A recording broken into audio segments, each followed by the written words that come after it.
guys, welcome to the show. This is Rare Coin TV, episode 18. This is the ANA wrap-up show. Yep. We just finished up with the ANA show in Philadelphia.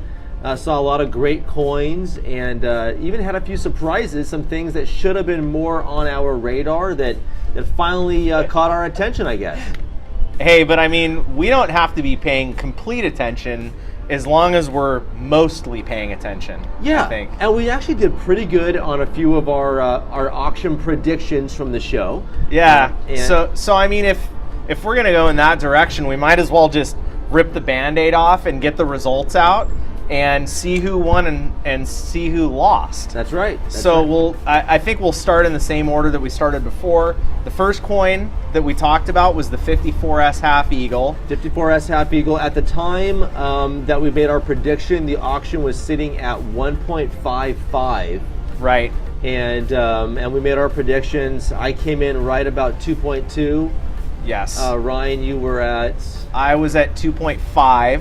2.5. So John 2.2, Ryan 2.5, and the result is 2.125? 2.16, I think. 2.16. Was the number. So John wins.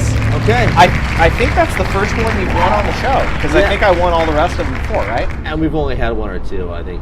But wait a minute, you won the $1804. Yeah. Because I overguessed it. So me saying that you didn't guess it was another loss for me. Right. So John not only won the auction result, John also won being correct about a previous auction result. So but who's John? counting? Me. Okay. John 2 points, Ryan 1. Okay. Okay. So going into the next one. Next we have the very famous Washington Eagle. Yes. The $10 gold piece that was made for Mr. Washington. Now I know we went back and forth whether or not it was a pattern or it was a commemorative. You know what somebody told me? Somebody told me that he actually had it in his pocket. Oh my God. This is no joke. Seriously. And this person was not trying to go out of their way to spin some yarn. They were like, no, it got made for the mint, and when the mint didn't want it, they gave it to Washington. Oh.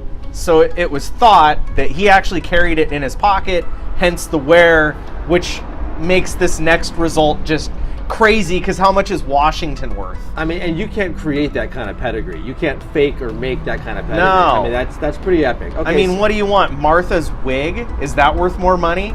Like, come on, man. Geez. Seriously, you're right. So I came in a little low on that one. At the time of the prediction, it was sitting at around 750,000, I believe. Correct. I was going crazy because I was like, how is the 54S up so high and how is this so low? So I came in at 1.25. I had a hard time thinking that the number was going to double itself. It generally doesn't. I mean, from close of internet bidding to start of live bidding, it generally doesn't more than double unless something crazy happens. So that was actually a pretty good guess. I said 1.7 and it came in at 1.5. Yeah. So point Ryan. Yes, good job. Go me. Good job. And again, what a great coin. Whoever secured that coin, whoever added that to their collection, I mean, that's something that they're going to be able to enjoy for the years to come. I mean, we're not going to see that for a long time. No, it's truly our founding fathers' coin, so it's very epic. Yeah, right. So we evened it up here. 1 point Ryan, 1 point John, and we are even Steven on these auction predictions. So now there was also a coin that again we kind of missed in the pre-show that was a pretty significant coin that was at the auction as well. And that was the nickel. I mean, it's not a big deal. It was only a world record. So what? That's it. So what if it's a world record? Right. I mean, a Philadelphia world record for this Liberty Head nickel. Right. Yeah. So the Liberty Head nickel brought 4.5 million at this event, shattered the previous world record, which was 3.8.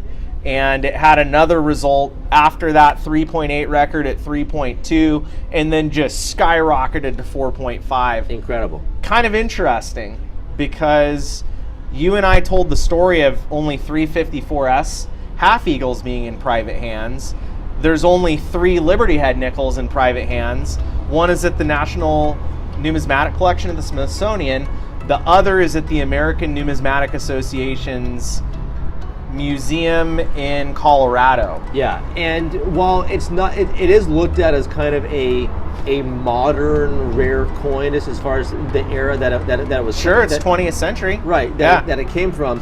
However, I would argue most numismatists, most significant collectors and investors do see that coin and being in the top 5 or top 10 at least of some of the more important or significant coins that are possible to own.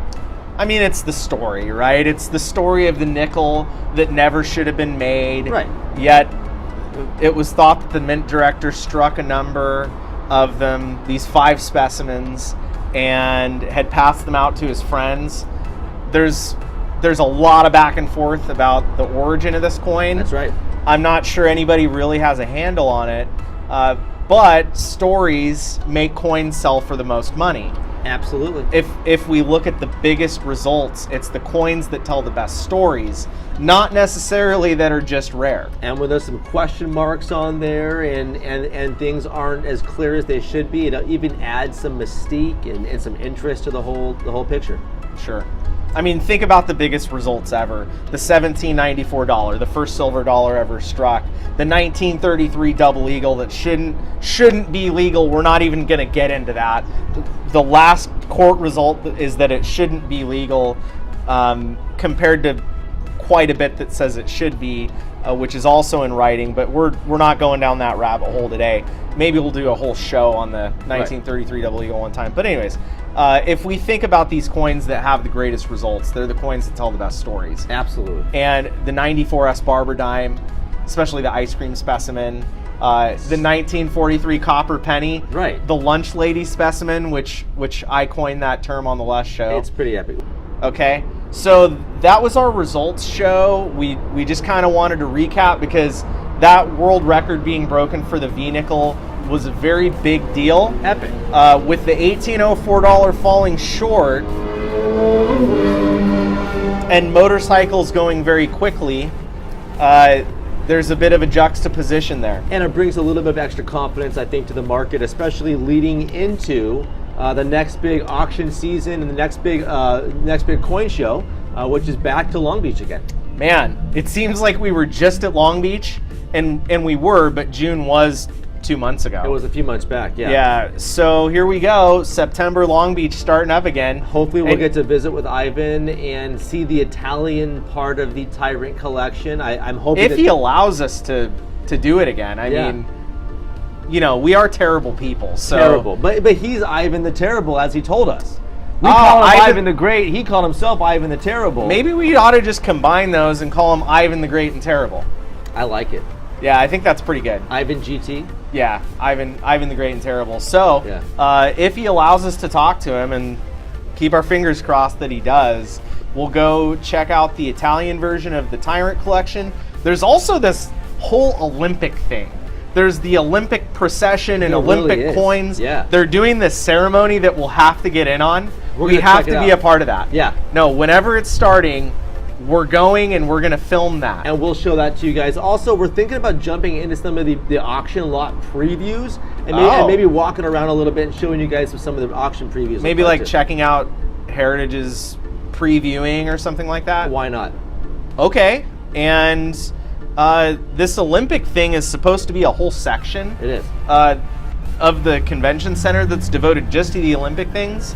And that's kind of interesting. I've never heard of anything like that before. It should be pretty cool. Yeah, so we'll do another walk around on the show. Hopefully show you guys a few different exhibits beyond the Tyrant collection. Yeah. Maybe Ryan and I will have to get a little Olympic ourselves in honor of the exhibit. I feel like we're going to have to dress like we're in the Olympics. Ooh. Okay. If that's where you were going with that. Like headbands and track pants. Yeah, okay. Or whatever sport. I mean, you could be on the luge team. You could be on the Olympic parachuting team. Yeah, which probably doesn't exist. The luge team though is probably for the Winter Olympics. It's when you live in Jamaica, right? And John Candy is your coach. Then you have to do the Olympics in summer because there's no snow. Right. In the dirt. Yeah, that's how that works. just in case you guys were wondering. There was a documentary. It was called Cool Runnings. Oh, right, that's right. Yes, documentary. Yeah, it was about the Jamaican Olympic bobsled team. Right. And everything that happened in there is 100% fact. It was all true. That was a great documentary. I enjoyed that. Yep. Yeah. So Long Beach is coming up. We look forward to seeing you guys there. Please hit us up on Facebook, Instagram, Twitter, LinkedIn, Medium. Man, we're just everywhere. Yeah. I'll actually write a Medium article this week. Come say hi. It's going to be really cool. And read a post, yeah. Yep, absolutely. Until next week. All right, guys. See you then. See you guys.